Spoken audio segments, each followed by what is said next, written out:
want to, you've got a minute to go ahead and do that. And we're going to go ahead and call the meeting to order. It's 5:29. Councilman Manley is not going to make it tonight, so we've got one absent. So at this time, I've asked Rick Morris to lead us in the prayer and the pledge. Dear Lord, we're so thankful for this day that you've given us and the blessings we are receiving from it. We ask your blessings upon each and every person here tonight in attendance and their families, Lord. We thank you so much for the rain you have sent and ask that you would continue to send it to keep our lakes and ponds and fields moisture, with moisture, Lord. Lead us and guide us in the way you'd have us to go each and every day. I pray this in your name. Amen. I'll Pledge allegiance to the flag of the United States of America and to the republic for which it stands, one nation, under God, indivisible, with liberty and justice for all. Honor the Texas flag. I pledge allegiance to thee, Texas, one state, under God, one and indivisible. We still can't get that one right. See, we did. We need to do a class.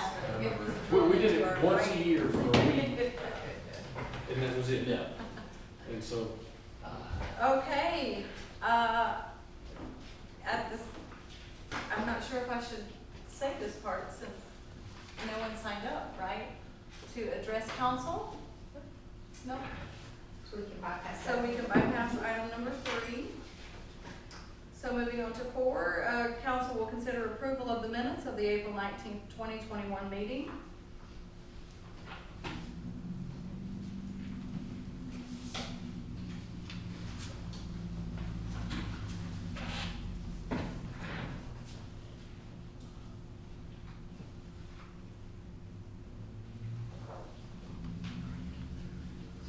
Make a motion that we approve.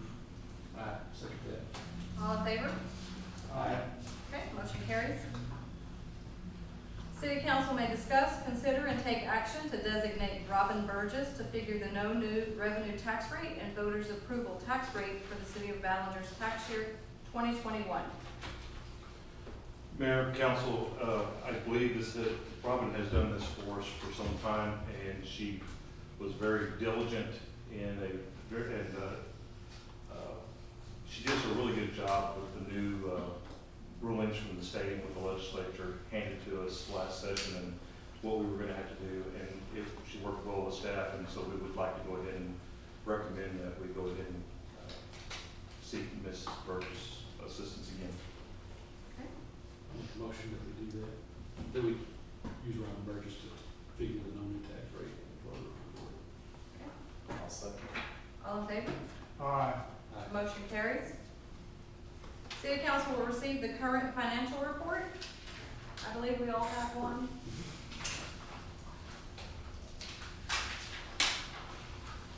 What you have in front of you is just a snapshot of the last 6 weeks. So what I've been doing is balancing out the first day of the week each time and showing your key accounts at the top with the highlighted bars. So our average, what I'm calling our average daily balance of the operating account is that $847,204. The average daily balance, while we have $179,000 in that account, our accrual just hasn't quite caught up yet. So our average balance in that account is $94,420. Interest and sinking, we have $605,000 stored in that account for bond payments, and $497 is our average daily balance. And then you can see as well on the revenue bonds. Fire grant, that should be wiped out. That's the money we use to purchase the fire trucks. So that's the money that's remaining in those that still needs to be written out, or that's going to be considered surplus. The WW and sewer, that's our water meter surplus money from the water program that we did back in 2016. The $157,000 is what we had as the reserves for utility deposits on file. And that's actually gonna get a good amount transferred once we finish up the audit, because we think that that liability that we have to keep stored is less than that. So you'll see some of that freed up and moved back into our operating fund. The TDM COVID relief fund, that $188,156 is the money that we received to refund the city for the COVID expenses for materials purchased, like the temperature scanners, hand sanitizer, sanitizing equipment, but it also reimbursed us for the first responders' labor costs, and then overtime for others that were done in the effort of trying to avert the spread of COVID-19.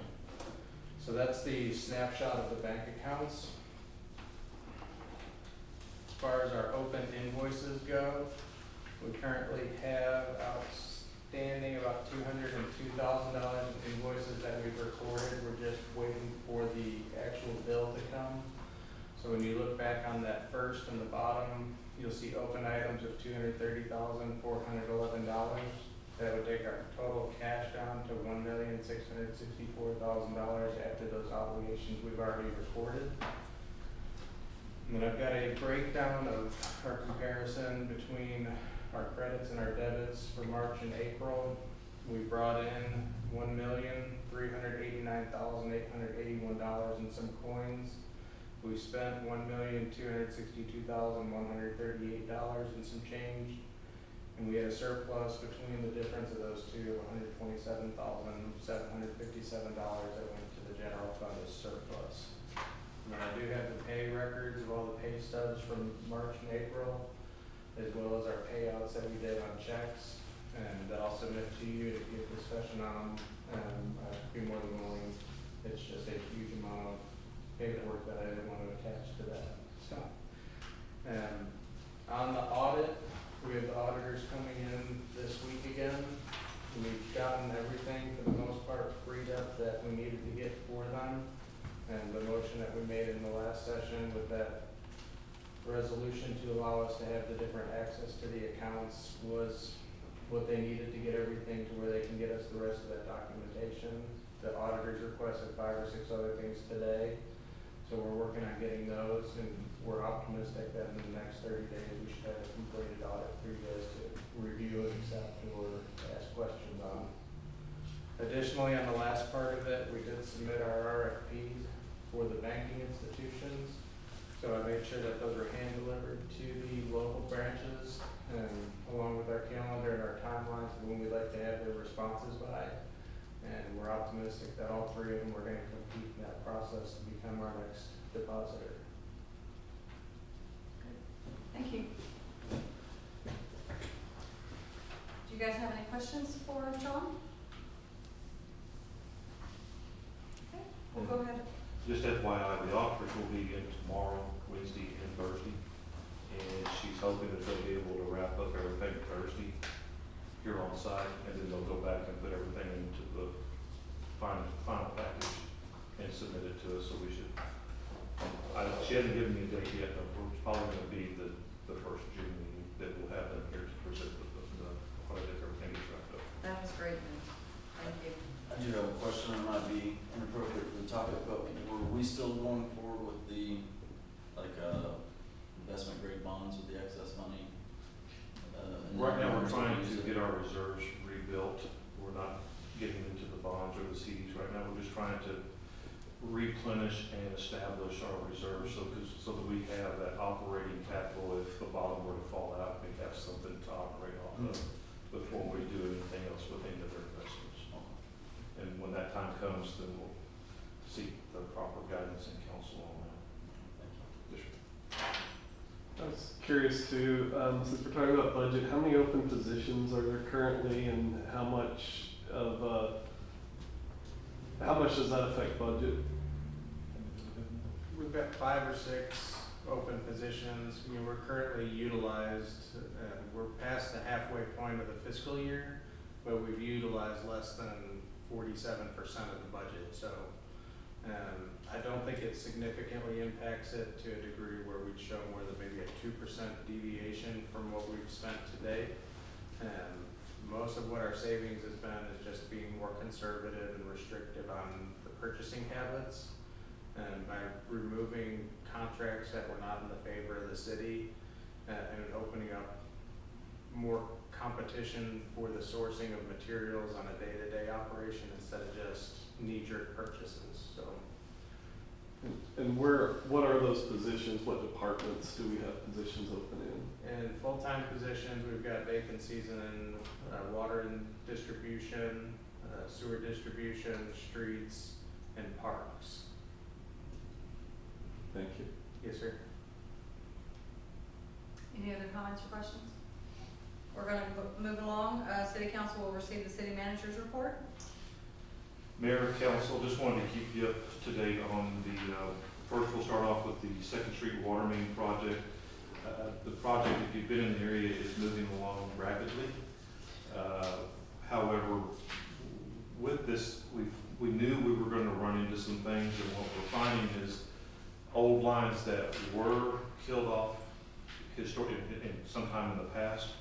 And so that reclamation is having to take place as well, because part of that's gonna be in the right of way where the paving project's going to take place. Another part is that we're coming across the old cast iron distribution line that was not properly killed out. And so we're having to take the time and send people to track back and find the nearest valve or nearest functioning valve. And we'll have to dig that out, and we're closing those valves and knocking those valves down so that we won't have any more water coming from that part of the system.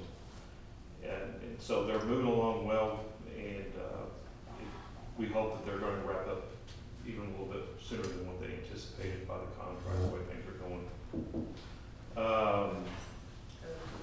The street, I don't want to jinx that. The street construction project, if you've driven on Broadway or gone onto the Winters Road, you'll see that they're working on Broad Avenue right now. We started them at Broad for a particular reason while we're doing the water main rehab down on Second and Hamilton and everything else. This is the furthest point away from that construction and allows them to go ahead and start there, and then they'll move over to East and move down East Street to Second Street, and then they'll go across. So as they're wrapping up, they'll be coming in behind them to get the rest of that project wrapped up before the time is required. Let's see here. We've mentioned and alluded to it. We've found out some things about the American Recovery Plan Fund funding. We're at $794,000 Roughly. plus, according to the National League of Cities and what we're hearing from the state and the federal government right now. We are what they call since we're below the population of 50,000, we are classified as a non-entitlement city. And so all of our funding will be distributed to us via the state. If we were over 50,000, their money is going to come directly from the U.S. Treasury. And so what I'm hearing is that we'll get half up front and then we'll get half at another point. And these funds have a shelf life of December of 2024 is when we have to be able to just have it all spent and taken care of on the books. The last thing I have for you, well, no, it's not the last thing, is that if you have not heard, we do have 2 staff members on board that are now certified full operators. So there'll be no need to contract out with an outside party. We have a 3rd staff member that will be attending a CPO school in the near future. I believe in redundancy. I like to have backup for the backup. And so that's also in the works, but we do have 2 currently certified as CPOs. Thank you. That is fantastic news. Now, the 5th thing I want to bring up right quick, and it's kind of something that I thought about over the weekend, I just want to throw it out there, is that with these American Recovery Plan funds, we have to use those funds towards infrastructure like water, sewer, streets, or broadband. There's also some other funding out there that I learned about late last week after the agenda was posted about broadband funds being available. And currently in Texas, there are 2 cities that have stood up their own broadband service as a part of their utilities. I think that'd be a good idea. And while I don't like necessarily competing with private industry, I can't help but be concerned with the instability of broadband in our community. And when it comes to early warning for storms or pushing notices about water or whatever the case may be, we're struggling with our broadband, you know, with City Hall, with the community, the whole thing. And so we have some other things with infrastructure that we're looking at, and I'm wanting community involvement. I need some feedback from the citizens. You know, we're gonna have to do some sewer work across these alleys back over here just south of City Hall, and that's gonna require us dealing with brick streets. Do we want to consider rehabbing those brick streets, or are we wanting to eventually look at if we have to, because it's gonna be very expensive to rehab them, or do we bite the bullet and we blacktop it? You know, these are all things that it's not just my decision, it's our decision, it's our community. And so I'm kind of like the brick streets, if we can keep them intact. But it's labor intensive and it's very expensive. And so I'm looking to the community for feedback on projects and some ideas that they would like to see take place in Ballinger, and make Ballinger unique and the destination place it can be. So that's what I have. I hope you get positive feedback on that, because as our conversation earlier, Nat knows was boring under the streets over by the post office. That road was damaged, not really bad, but enough, and we heard about it Yes, sir. real loud and clear. I have a question. Being disturbed and tore up, so I hope the feedback is positive. Yes, sir. But Me too. we do need to keep our bricks if we can.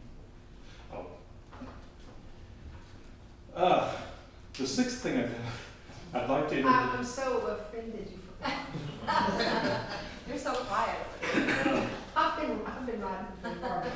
I would like to introduce our legal counsel. This is Sherry Hicks. She is our new city attorney representing the city of Ballinger. I always get tongue-tied with the name of the firm, but she is local. She's here, and she's been with us all day today, and it's been it's a good type thing for us. It's a good thing for the city. Welcome. Thank you.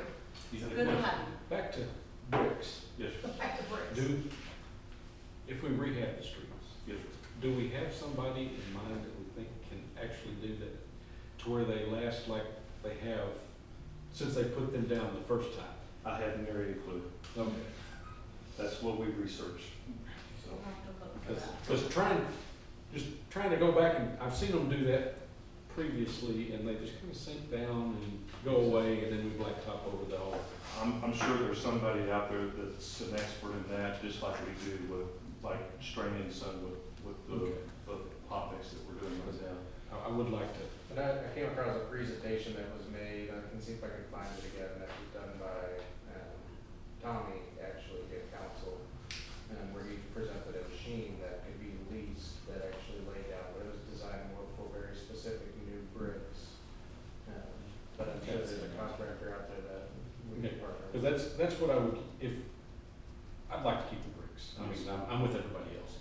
Sure. I think everybody. I just don't want to spend the money and then have them full of pot in 3 years as opposed to 150 Yeah. like And they are. it's a lot more expensive up front, but your cost of maintenance Right, is and that's much lower. exactly right. Looking at a 100-year-old road out there, that. Yeah. Yes. Yeah. So those are some of the things we're looking at, and we encourage some feedback on some possible projects. Okay. Next item, the city council will meet in a closed session pursuant to Government Code Section 551.074 for personnel matters. To consider appointment of a Director of Public Works for the city as nominated by the city manager. And it's 5:49.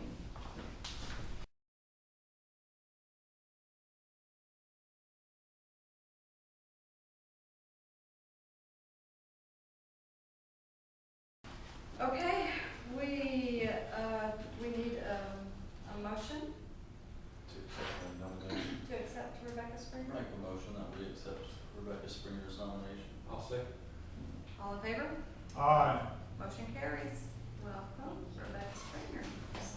Okay, that concludes the items on our agenda, so if I have a motion to adjourn. I'll make a motion to adjourn. I'll second that. Okay, all in favor? Aye. This meeting is adjourned. Thank you very much, ladies and gentlemen. At 6 o'clock, you guys enjoy your evening.